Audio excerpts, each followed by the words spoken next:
time with Tyler. Yeah, it's tea time with Tyler. Everybody, let's holla, cause yeah, it's tea time with Tyler. Let's go. Tea time, hey, tea time, yeah, tea time, oh, tea time, let's go. Hey everybody, and welcome to another episode of Tea Time with Tyler. And today we have a special guest, and not only do we have that, we're gonna be addressing a very serious topic that's going on that just cannot be really swept under the rug anymore. You can't really ignore it. That is the coronavirus.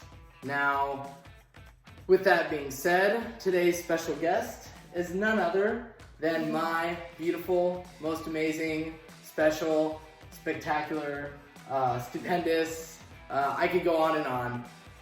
But she is my girlfriend. This is Kirsten Sakata. Hi, guys. And so, I have a question for you. Okay. Do you like tea? I actually love tea. I don't drink coffee, so tea is my go-to drink. And I love chai or matcha. That's her favorite. And so I always get her chai or matcha just to make her day. So, Kristen, you actually have the tea of the day for us. I do. What do you have? What is it called? I have nothing too fancy. It's called Echinacea Plus. It's organic. It is a traditional medicinal brand. It has elderberry in it, and it promotes immune function. So during this time of sickness, virus spreading, this is my drink of choice for this morning. Perfect. The Echinacea tea. Echinacea. He didn't know how to pronounce it earlier. Echinacea. I can't even say it. Let's drink the tea. Ooh, and so is this a herbal tea? Is this herbal? Yes. Gosh. Shows you how great I am at tea, and I'm supposed to be the tea guy. Yeah. It's really good. Yeah, It's it's light. It's very light. Not too much of any bursting flavors, but it tastes good. Great, glad you like it. Cool. So, Kirsten, baby boo, babe, tell us just a little bit more about yourself, background, and so you can kind of tell people, fill them in, why are you here? Okay, so I have been living in San Diego for 5 years, 5.5. I went to San Diego State, transferred in from a JC, and completed the bachelor's in nursing program there. So I have my bachelor's in science in nursing. I currently work at a hospital in San Diego in the ER as a nurse. Wow.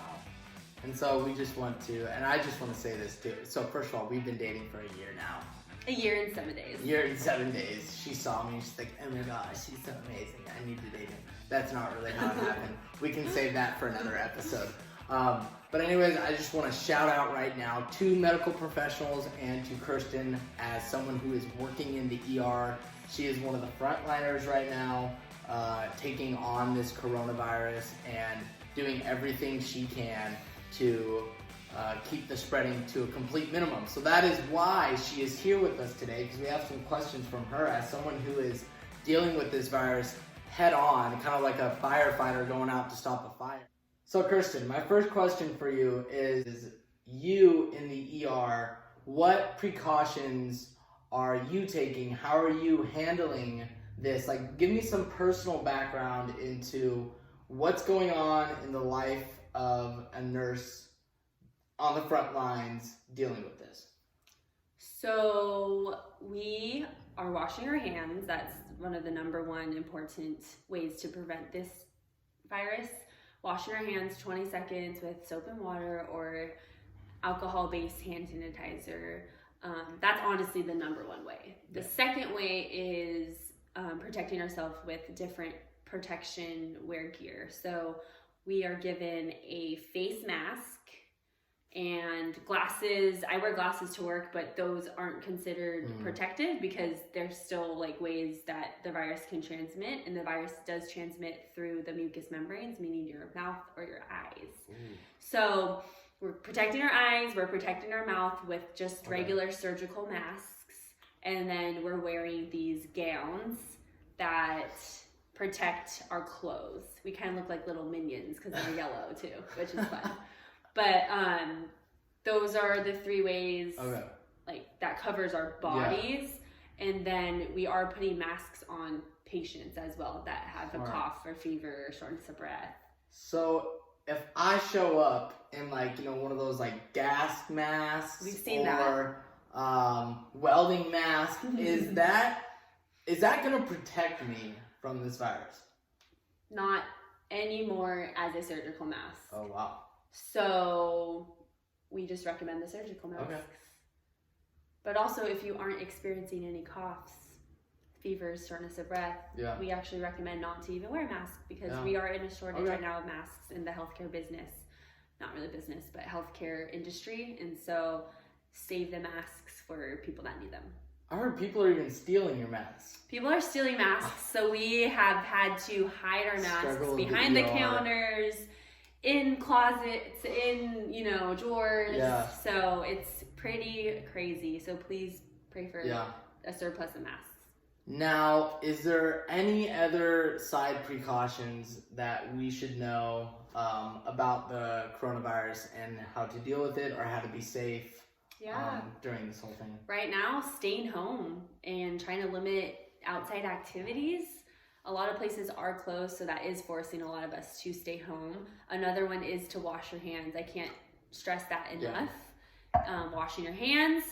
Don't touch your face, so if I do that, sorry, but don't touch your face before not washing your hands. I've done it probably like 5 times this interview. So if you have an itch on your face, wash your hands, itch it, and then wash your hands again. And then also if you do have a fever, we recommend taking Tylenol every 4 to 6 hours. If you have a cough, take cough medicine, buy some from CVS or Target, if there's any anymore. And then just staying home and then going to the ER only if you are truly in an emergency. That's good. Now let's, one more question. We're gonna bring this home right here. We know that Romans 8:28 says that in all things God works for the purpose of those who love him and who have been called according to his purpose. So we know that there's a purpose in all of this. God did not create this disease.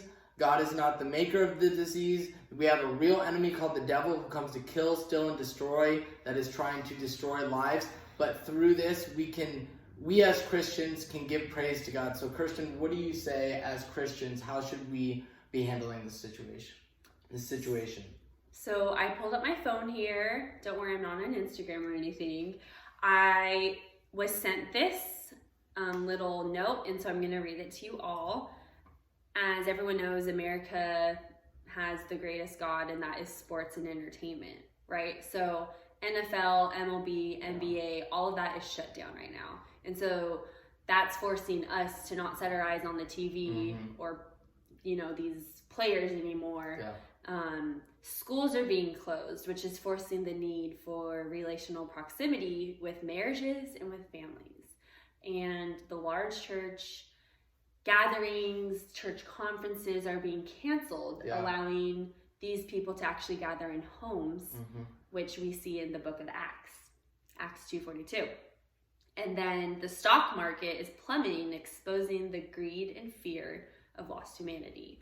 So as much as what's happening right now is very scary and uncertain, we can actually be praising God because we've been asking for a revival. We've been asking for the awakening in our cities, and this is happening right now where people are turning from all their gods and idols, and they're turning to something greater than themselves. They're turning and asking God for help when they're hopeless. And so I believe this is just a time of true awakening. Amen. And so any of you that are at home, maybe you're watching this with a family member or roommates, you know what? Take the time to just pray for one another. Take the time to dig in deeper to God and just understanding that Jesus died for our sins so we could have a relationship with him, so we don't have to be moved by fear in this pandemic that's going on, but we can be moved by faith, and that we know that God has the best plan for each and every one of us, and right now is the time that we can pray, we can fast, we can get closer to him in every way. So if you have any questions or comments or have anything or any prayer requests, please let me know. I will also fill in Kirsten as well, as we can both be praying for you in this whole situation. Thank you so much for tuning in to Tea Time with Tyler, and thank you so much, Kirsten Sakata, for coming in today. So welcome. I love you, baby. Love you too. Thank you, everybody. Hope you have a great day. Bye. Let's go. Tea time, hey, tea time, tea